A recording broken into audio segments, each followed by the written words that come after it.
Ano ang tawag sa unang alpabeto ng mga Pilipino? Bye-bye. Tama!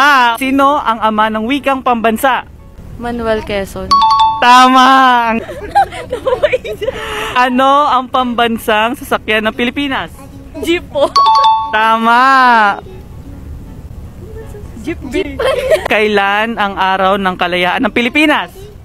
June 12. Tama! Ano ang kahulugan ng KKK? Kataas-taasang kagalang-galangan. Katipunan. Tama! Sino ang utak ng Katipunan? Andres Bonifacio. Mali! Utak ng Katipunan. I'm not sure if Emilio Aguinaldo. Mali! Apolinario Mabini. Mali! Makapagal. Mali! Emilio Jacinto. Tama! Ano ang dating tawag sa Rizal Park? Bagumbayan. Tama! Ano ang pangalan ng bayaning Pilipino na kilala sa tawag na Tandang Sora? Melchor Aquino. Tama! Ano ang pambansang bahay ng Pilipinas? Bahay Kubo. Tama! Sino ang tatlong paring martir ng Pilipinas na kilala sa tawag na Gomburza?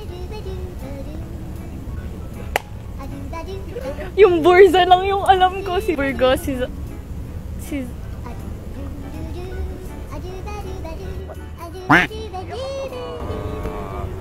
Gomez, Burgos, Zamora. Tama! Alright! Thank you! Do ba do ba do ba